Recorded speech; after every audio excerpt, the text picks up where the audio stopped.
A warrant served turns into a deputy shot. We're continuing to follow that breaking news about a BCSO deputy shot on the city's west side trying to serve a felony warrant. Now, right now, that scene's still very active as investigators try to negotiate with that suspect. Let's go out to our Patty Santos live for the very latest. And Patty, we understand that things have changed out there in the last few moments. Yeah, it's a much calmer scene out here. I want to say that the situation here is under control and over, but we're waiting for the official word from the sheriff. But here's why I'm saying this. The SWAT team that we saw entering into the area has come out, and they've already pretty much left their equipment out. We've seen what looks like detectives go in. This all started after we heard a series of pops. It sounded like possibly they were making breach into the shed where the suspect was being held up or holed up, and after that, this is when the scene really changed. We're really waiting for the sheriff, as you see him behind me here, to get briefed and also to bring us the information what they have. But we know that they were looking for a 19-year-old that they were serving 2 felony warrants for. They told us that this suspect had an ankle monitor, and they believed that the suspect was still inside when they were looking for him. We know that the deputies announced that they were going in, and a neighbor tells us she heard the deputy say warrant being served, and that was followed by a series of shots. Take a listen. They initially knocked and received some sort of indication that the suspect was inside. They then opened the door, and the suspect then began firing.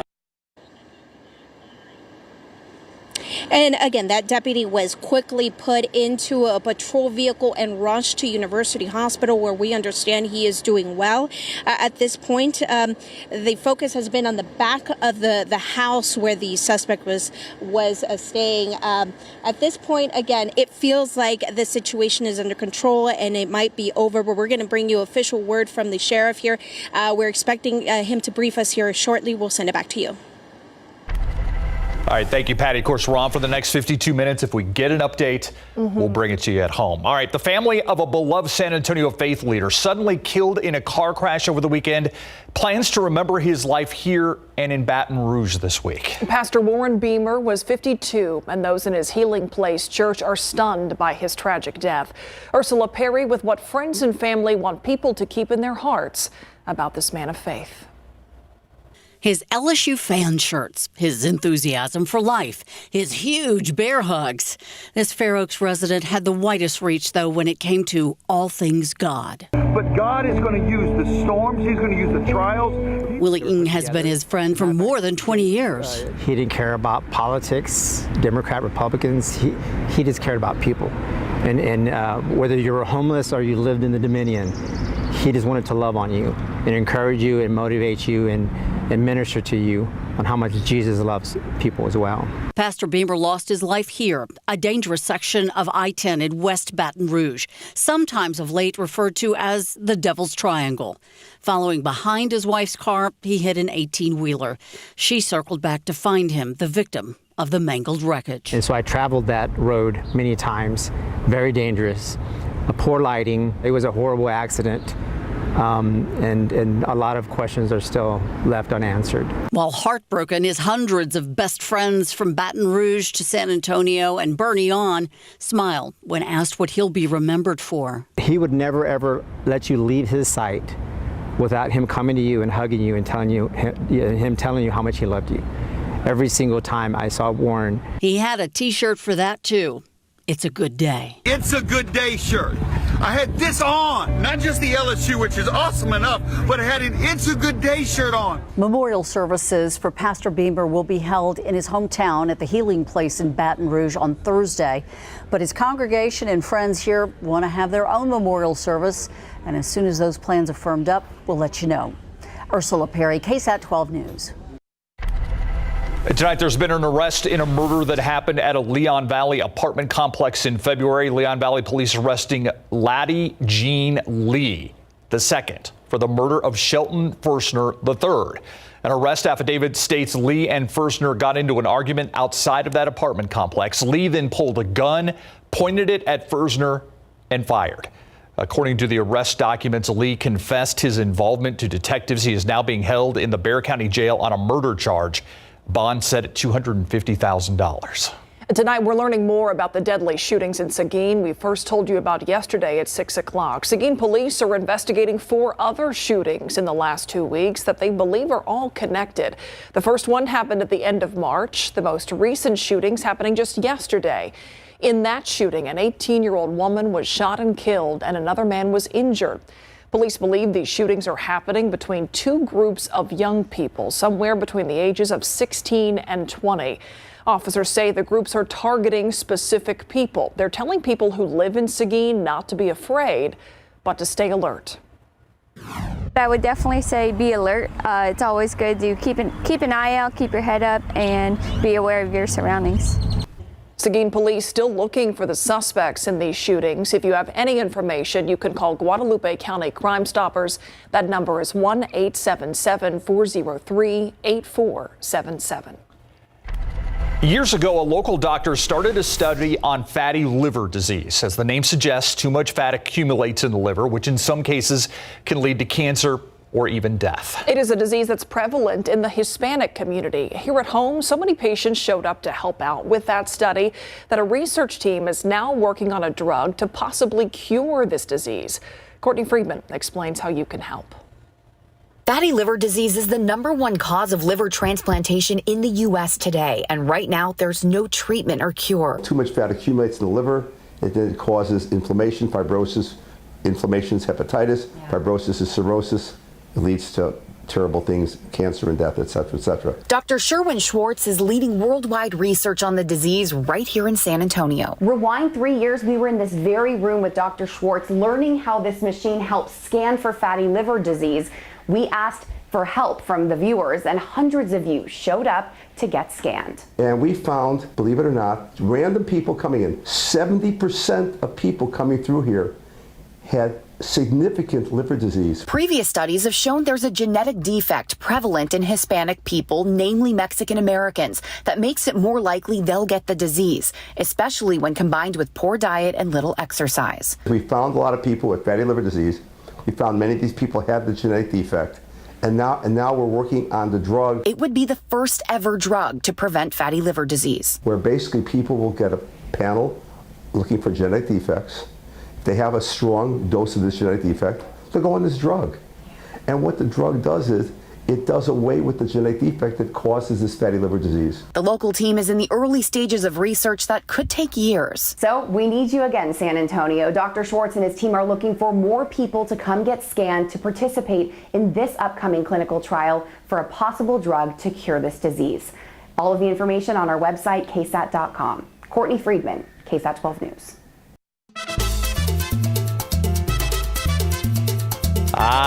The music.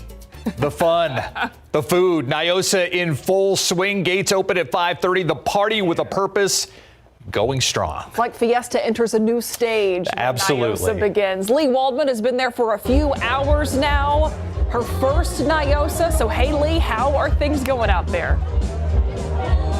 It doesn't get any better than this. Look at this party that is happening behind us. We've got music, we've got decorations.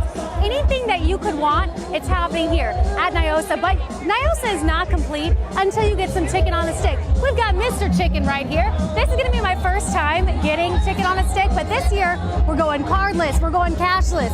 You need your blast pass in order to get your delicious chicken on a stick. Anything you want to get here, you need this blast pass. So let's go ahead and show you how it works. Can I have 2 chickens on a stick, please? With jalapeno, of course. Of course. So then I'll scan my pass. Got it. There we go. Is it working? Yes. There we go. So that's all it is. And you get 1 chicken on a stick, and then you'll get another one. You can enjoy it. Everything you need, it comes from Lady's Blast Pass. You'll need to wait in line. Thank you so much. You'll need to wait in line to get one of these, but all throughout Nyosa here, we have different refill stands. So you can go to add money. If you go through it too fast, getting too many chickens on a stick, you can go ahead and load back up at any one of those automated stands. We're going to go ahead, start enjoying these, hang out with some more people here, and send things back to you all in the studio. There's no such thing as too many chicken on a sticks. No such thing. There you go. Oh my gosh. 2 hands. Oh, wow. 2 sticks. Yeah. All right, thank you, Lee. Let's take a look at traffic out there right now. I-10 at Frio. You can see it looks like we've got an 18-wheeler there that may be stalled on the side. It doesn't look like it's slowing down traffic too much at this point, but definitely something that drivers are going to be aware of as they come around that curve here at I-10 in Frio. You know, all week we've been talking about how great it's been that it's not as warm as it was in June. Maybe we spoke too soon. This is just one day. Okay. An anomaly for one day. Got it. 95 the high temperature today.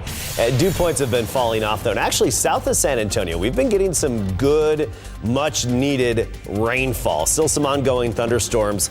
South of Pleasanton, we're basically looking extreme southern Atascosa County. Dimmitt, LaSalle, McMullen counties getting in on the activity, and now it's mostly McMullen County. You zoom in closer, Choke Canyon, see going through Tilden, Cross.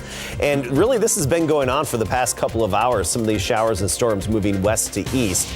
And you look at the actual rainfall from these, and there have been some locations where we've had up to an inch of rain. See where we have the green on the screen? That indicates about an inch of rainfall estimated by the Doppler radar. And sometimes we have to change radar sites to get a better picture. But anyway, these are going to stay south of town this evening and tonight. And they're going to fizzle out over the next couple of hours.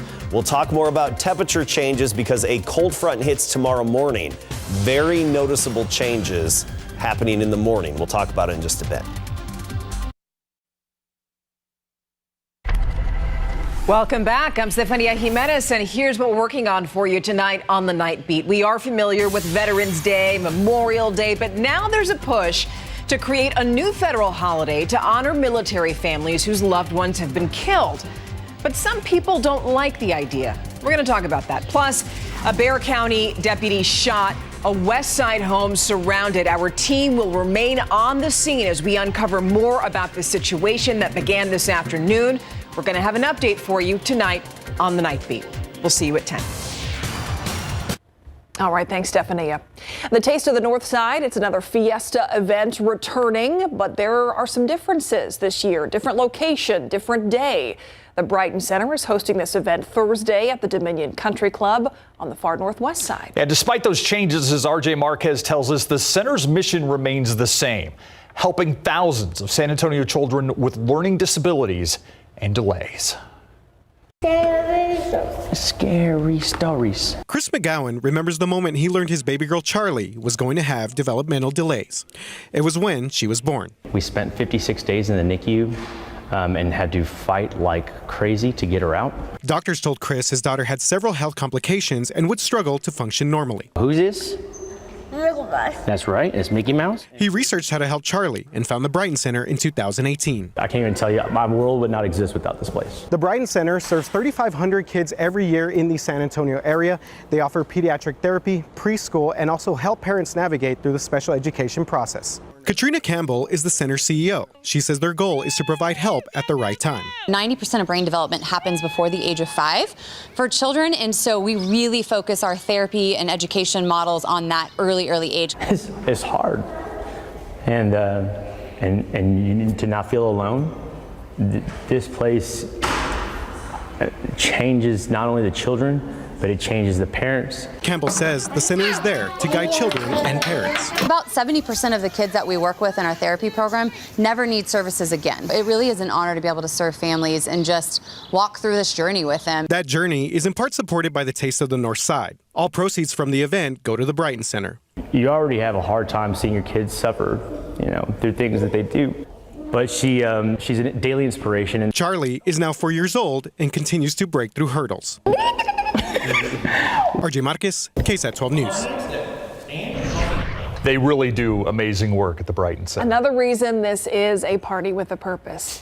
Absolutely. Pretty awesome. Pretty awesome indeed. Plus, some areas that really need it. It seemed like this area we're seeing rain today. Adam, wasn't there just like a wildfire there like a few days ago? Yeah, and it's actually the most drought-stricken part of South Texas. We're talking south of San Antonio, Dimmitt, LaSalle, McMullen counties, right along Highway 97, east of Cotulla. And that's where we've been getting some rainfall, even around Cotulla. We have a lot of weather to talk about here. Very windy tomorrow from a cold front that hits in the morning. Red flag warning in effect starting at 10 a.m. because dry air as well. And then much cooler mornings on the way as a result of of our cold front. But let's get to the rain first. And this is just the last hour of rain on the radar. And you can see that activity moving west to east at about 35 miles per hour. Good soaking heavy rainfall. And this complex has a history of dropping around an inch of rain roughly along Highway 97 and even farther to the west. Where it all started earlier was farther to the west of Cotulla, Carrizo Springs, and came in from Mexico earlier. That's where the activity is. It's going to stay to the south of us. So if you are headed out to Niosa, just you'll be clear and just warm out there right now. But that's it in terms of any shower activity. That's all south of us, and it's going to stay down to the south of our area. We don't have anything over San Antonio right now. We are just high and dry with the clouds, the blow-off cloud cover from that activity moving overhead. That's it, just those blow-off clouds. Here's our futurecast. You can see 6, 7 o'clock, that activity staying south of San Antonio, and then it really fizzles out come 8, 9 o'clock after sunset, and then nothing. And our next chance of rain doesn't even come into the picture again until Sunday. And that's just a 20% chance of a few pop-up afternoon storms. I wish we could trade this weather for some rainfall, but we can't right now, so I guess we just have to embrace it for being good for fiesta activities. 95 was the high temperature today. That was a record by 2 degrees. You look at the state, Del Rio at 100, Midland 90, a good chunk of Texas in the 90s. However, a cold front's on the way. It's through Guyman, Oklahoma, where it's 73. Meanwhile, Amarillo at 89. You see that big temperature difference? That's the cold front pushing southward, and we're going to feel it a bit in the days ahead. Unseasonably warm, and as I mentioned, record-breaking today, but it's going to be a different case the next several days. Rio Medina now 88, 94 Stinson, 92 New Braunfels, Bulverde at 90. Tomorrow morning, near 60 degrees, give or take a bit. Some 50s in the hill country, mid-60s south of San Antonio. So Floresville 64 in the morning, Bandera 55. But mornings will take the biggest hit from this cold front Thursday, Friday, and Saturday. Our morning temperatures will be down in the mid-40s, so big changes. And for the Battle of Flowers parade starting around 9 a.m., it's actually going to be a little cool, a bit of a chill in the air at that point, closer to 50 degrees. I do want to point out the wind is going to be picking up significantly. The cold front hits around 7 a.m. and look what happens to the wind gusts. 40 to 50 miles per hour is what we're expecting for some of those wind gusts tomorrow morning and midday. So very windy tomorrow with a steady north wind at 20 to 30. But gusting at times 40 to 50 miles per hour. And very dry air, drought conditions, red flag warning in effect starting at 10 a.m. Nothing but sunshine tomorrow. The wind will subside come sunset tomorrow evening. And high temperatures a little closer to 80 degrees. So from the mid-90s today to about 78 in Helotes, 78 in Boerne tomorrow, Converse 81, and a little bit warmer farther south of town. I mentioned those mornings in the 40s, Thursday through Saturday. Afternoons, near 80 degrees the rest of this work week. Saturday, we'll get into the mid-80s. And then starting Sunday, we'll see a slight chance of some afternoon pop-up storms. But like I said, we can't trade this weather for anything, so I guess we just need to embrace it as it's good for fiesta. Yep. I can't wrap my mind around needing a jacket, maybe, for Battle of Flowers. That'll be interesting. That will be bizarre. You know what I've been enjoying from Saturday? What's that? Manu memories, Manu remembrances. What we need to come up with a name for this. I like Manu memories because today is going to be about the day he was drafted by the Spurs after the Spurs had won their first ever championship in 1999. It's a pretty funny story. When we come back, more from Manu and his Hall of Fame just celebration and national champs in college basketball crown coming up.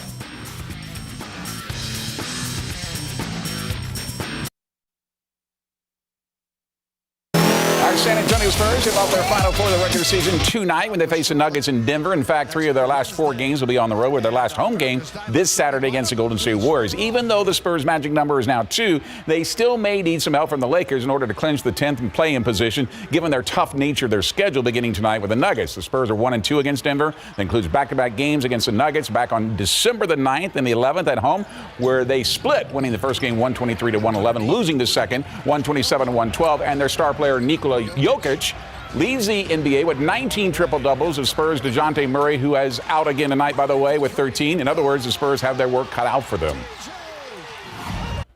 It's just been a next man up mentality. For myself, I knew that I just had to stay ready the entire year, knowing that, something can happen at any point. I'm just trying to continue to grow my game, continuing to build on everything that's gotten me to this point as well. All right, here's a matchup tonight, 8 o'clock. We'll have the highlights for tonight on the Night Beat. All week long, we're celebrating Manu Ginobili being named to the Naismith Basketball Hall of Fame. It happened this weekend at the Final Four in New Orleans, and immediately following the announcement, four-time NBA champion, Olympic gold medalist held a press conference here in San Antonio at the AT&T Center. Yesterday, we shared with you his first ever visit to San Antonio. Today, Manu talks about when he was drafted by the Spurs in 1999 with a 57th pick in the second round, right after winning their first ever NBA championship in franchise history. I had no idea where San Antonio was. I had to go and search what is San Antonio. I knew about the team. I knew about Duncan Robinson, that they won the championship. It was recent. No idea anything about it. And then I got here, and of course I was pumped. I was fired up for the opportunity to play in the NBA. It's a big deal. And I didn't know how I was going to pair up with Tony and Tim. Play with David Robinson, being coached by Bob. So I was full of uncertainties. And I wanted to do good. I wanted to help. I wanted to grow. But I wasn't number one first pick, right? I was 57th. So I knew that the odds of me staying for long here were not with me, because it doesn't usually happen. So it turned out to be an incredible story, and enjoyed 16 wonderful years. That is awesome. Kansas Jayhawks are national champs in college basketball after they were able to hold off the very determined North Carolina Tar Heels in the finals last night in New Orleans. The Jayhawks thought they had iced the win with David McCormick's basket to make it 72-69. All Kansas had to do was inbounds the ball with 4 seconds left. But Dwan Harris accidentally stepped out of bounds twice, giving the Tar Heels one last chance to tie it. But Caleb Love's three-point attempt is short, may have partially been blocked at this time, and Kansas hangs on to that win 72-69. I was in the locker room just telling the guys, just believe in yourself, have fun with it. It's our last game regardless. If you do what you need to do, because that's how we got here in the first place. Don't doubt yourself. Nobody's ever put pressure on me. We got to win another one. But I think I put pressure on myself, knowing that this place deserves more than what we've won. Especially after the tournament got canceled that one year because of COVID, so it's great to see it back. And in that kind of form, that's exactly the way you wanted the national championship game to be played. Very exciting games. Mm-hmm. Yeah. Thanks, Greg. And we'll be right back.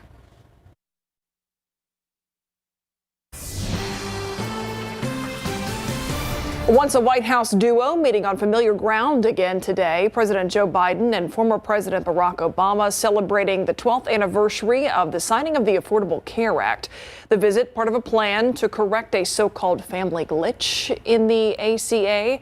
If it goes through, starting in January, family members who pay more than 10% of their income for coverage will be able to receive financial help. It's expected to allow 200,000 uninsured people to gain coverage, and nearly 1 million others see some lower premiums. Once today's proposed rule is finalized, starting next year, working families in America will get the help they need to afford full family coverage. Everyone in the family. More than 30 million Americans are believed to have used the Affordable Care Act over the last 12 years. According to a memo from the Biden administration, immigration and customs enforcement attorneys are being asked to consider dismissing cases that are not arrest priorities when it comes to migrants. It's the latest in a series of policy changes marking a departure from the Trump administration's aggressive enforcement measures.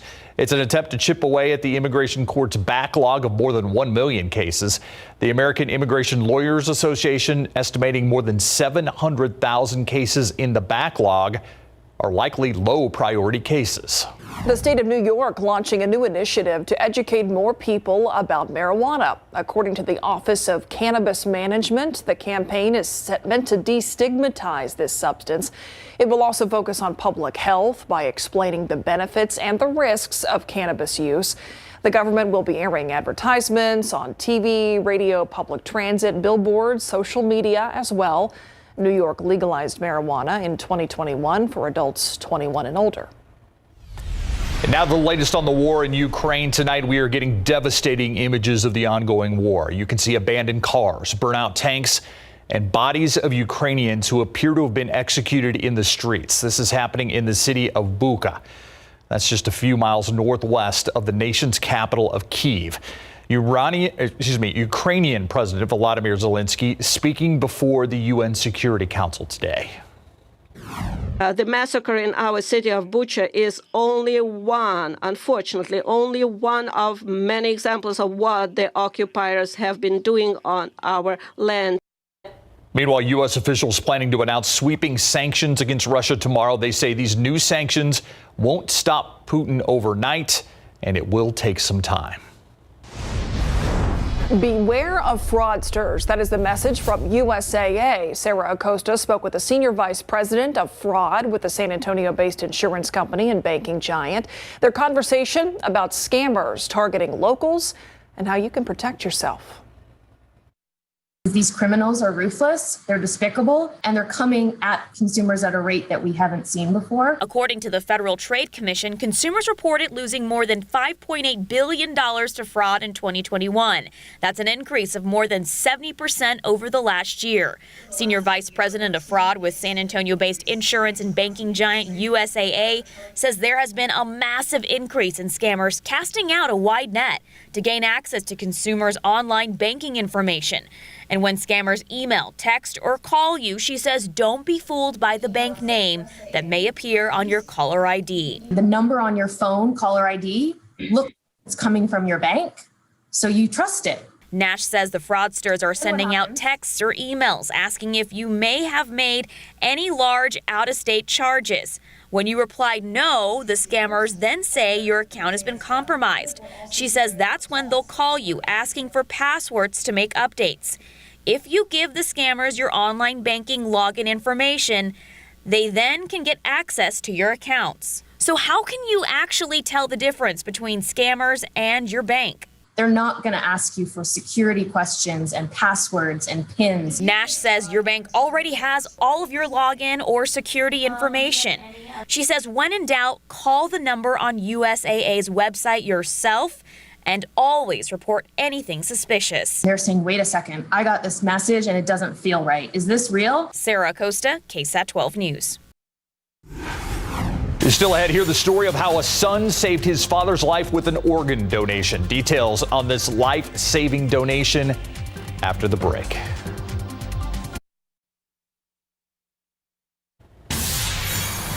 We want to go back now to a developing story we've been following all afternoon. A Bexar County Sheriff's deputy shot when trying to serve a warrant today. Yeah, the good news is it appears as if that deputy will be okay. The last report from the hospital at University Hospital was that he had been stabilized. The sheriff optimistic that he would be okay through this whole thing. Our Patty Santos joins us live from the neighborhood right now. She said the tenor kind of changed the last time we talked to you out there, Patty. What's the latest from the scene? Yeah,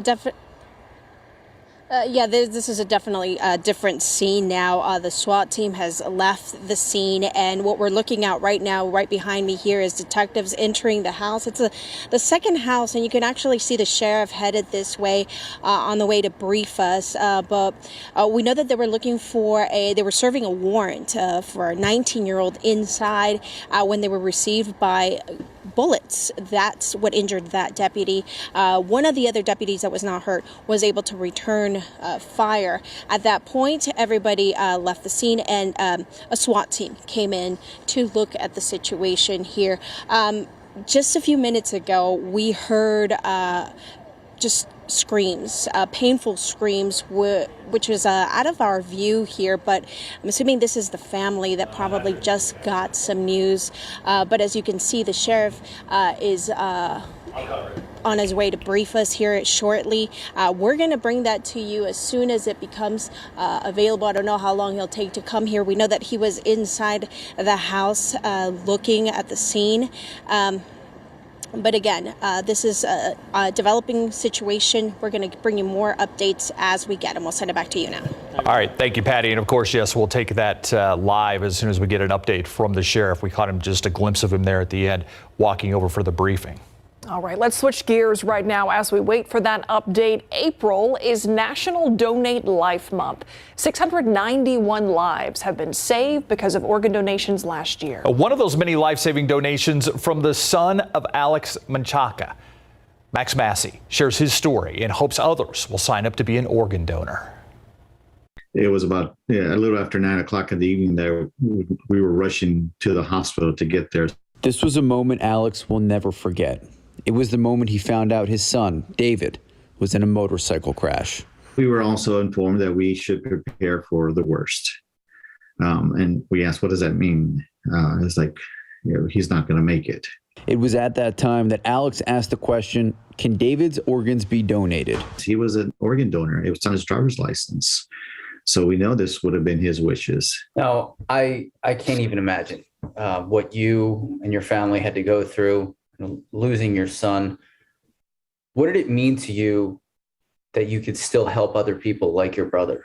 I know based on what my wife and I and my son, believe in, we believe in, if he can help, if there's a way to help someone to live a healthier life, we should. There is a critical need for more donations. Nationally, more than 100,000 men, women, and even children are waiting for a life-saving organ transplant every 9 minutes. One organ donor can save 8 lives and impact 75 others through tissue and cornea donation. As for Alex and his family, they miss David so much, but they know that there are so many people out there who are better thanks to David. I know it's a tragedy. I know that you have to lose someone in order to do this. But what better way to create a legacy? What better way to just inspire, to help someone else? Max Massey, KSAT 12 News. Let's take a look outside with live cam right now. This is a pretty picture. 87 degrees out there, but just wait. Adam, we got some changes. We do have some changes, very noticeable changes starting tomorrow with the cold front. Right now, some of the clouds we're getting are blow-off high clouds from the thunderstorms that have been persistent through really all afternoon south of San Antonio. And this is the radar just over the past 2 hours. You can see some heavy rainfall and now a severe thunderstorm warning in effect for Live Oak County right now. This includes Three Rivers and George West. We'll stop this so you can see the latest. Most likely wind gusts up to about 60 miles per hour associated with this. And it looks like it's a large hail approaching the city of George West momentarily, possibly about 1 inch in diameter. That's headed off to the east southeast, actually out of the KSAT 12 viewing area. Let's go back to Stephen Myra. All right, thank you, Adam. We've been waiting for the latest update from Bexar County Sheriff Javier Salazar. It appears as if he is right now giving us an update. And we found who we believe to be the suspect deceased inside the residence. At this point, it appears that he is deceased due to gunfire, but it's obviously the medical examiner has not yet come out. And we don't know if it is indeed gunfire that caused this suspect to pass, if it was self-inflicted or if it was done by us. At this point, I did review the body camera video. It's a pretty dramatic video, and what we can tell at this point is that the deputies approached the main residence first. They knocked on the door. They did not receive an answer at that door, and so they went to the backyard where this other building was located. They then started knocking on the door. It appears they opened the door, just checked the knob and opened up the door. The vantage point that I saw was the body camera video of the actual deputy that was shot, 29-year veteran. You can see that and hear that the deputy seemed to have seen something because he reacts verbally and then starts to retreat. As he turns his back, you can hear somebody from within the residence open up with what sounds like automatic gunfire, fully automatic gunfire. At least one burst. You hear the deputy, you see him fall, you hear him react, and he then retreats, gets himself out of the line of fire and retreats behind a house, starts calling it out. Did a really good job, remained calm on the radio, and let other deputies on the scene know that he had been shot. Starts letting the dispatchers know that he's been shot. Other deputies then approach the residence. You hear an exchange of gunfire. You hear at least one other burst come from within the residence, again sounding like fully automatic gunfire. And they all get the deputy that was shot and they get him out of there. At this point, that point they held what they had and waited till tactical teams approached. The bangs that y'all may have heard as we were securing the scene was actually us breaching a window to allow an SAPD drone operator to get a drone into the house, and that's when we were able to spot that the suspect was down, possibly due to gunfire. La noticia que yo All right, that's the very latest from Bexar County Sheriff Javier Salazar on the scene. What we know right now is he has seen the body cam footage of the actual incident. We know that they believe the suspect was found deceased inside the residence.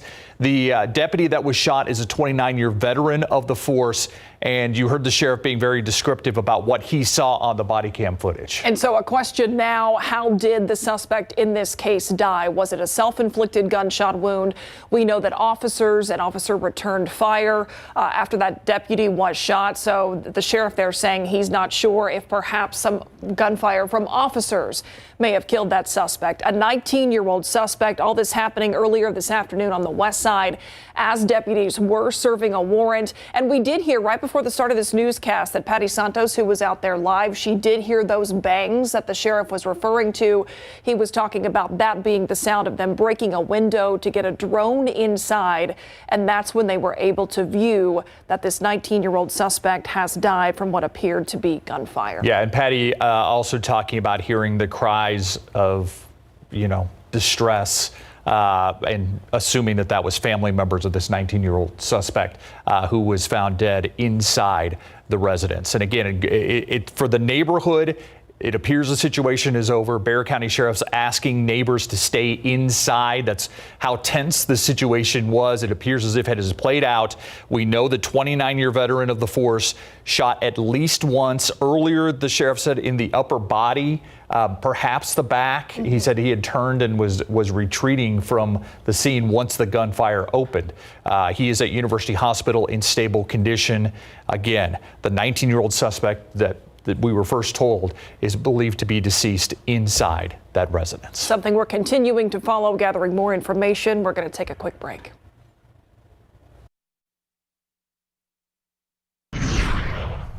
Some much needed rainfall south of San Antonio this afternoon, and now some heavy rain moving basically toward I-37 and hitting I-37 right now. Southern Atascosa County into Live Oak County, very heavy rainfall here, even some potentially large hail heading into George West, maybe about 1 inch diameter there. This is some much needed rainfall, and it's been ongoing off and on through this afternoon. Basically from southern Maverick County, parts of Mexico, Dimmitt, LaSalle, McMullen counties. We'll play the radar just over the past 2 hours, and you see the progression of these storms. A lot of lightning associated with them this afternoon as well. Those lightning strikes shown by those white lines there. You can actually see the exact strikes. And this is all moving to the east-southeast at about 35 miles per hour. We don't expect it to persist late into the night. Actually, once the sun sets, a lot of this activity will be coming to an end. Here's a look at the latest path with that activity. It's moving about 35 miles per hour, making it to these various communities at given times, including Old Airport Road, Colonia at 7:10 p.m. There you have it. That's what we have out there right now. As for rain chances down the line, only a 20% chance comes Sunday, Monday, and Tuesday. Nothing through Saturday. Since we can't trade any of this for rainfall, I guess we just need to embrace the fact that it's good fiesta weather, and actually it's going to be low humidity the rest of the week. Unusual fiesta weather. 90s most of the state now. Del Rio at 100. Here's a cold front dropping into the panhandle. Temperatures cooler behind that front. Guyman, Oklahoma already 73. Meanwhile, near 90 in Amarillo. You can tell there's a front there. And it's going to have an impact on our temperatures. Cotulla 74. Usually one of the hot spots, not now because of the rain cooled air. And up to an inch south of San Antonio earlier today. Now we're near 90. Tomorrow morning, right around 60 degrees, give or take a few. By the afternoon, only near 80. We had a record high of 95 today. Tomorrow near 80 degrees, but very windy. We're talking wind gusts between 40 and 50 miles per hour throughout the day tomorrow. So red flag warning in effect starting at 10 a.m. Wall-to-wall sunshine throughout the day, 62 in the morning, near 80 by the afternoon, a steady north wind at 20 to 30 with those gusts between 40 and 50. So fires can start very quickly, and then if they do start, they will spread very rapidly. That's why we have the fire danger tomorrow. Look at these mornings in the 40s. Thursday, Friday, and Saturday. Morning temperatures in the 40s, highs near 80 the rest of this work week, and then that 20% chance of storms by Sunday, Monday, and Tuesday. Hey, my Fiesta medals finally in. We've got the giveaway. You can get it tomorrow. Usual routine. Line can start at 4 p.m. Las Palapas and Southeast Military. We'll see you there.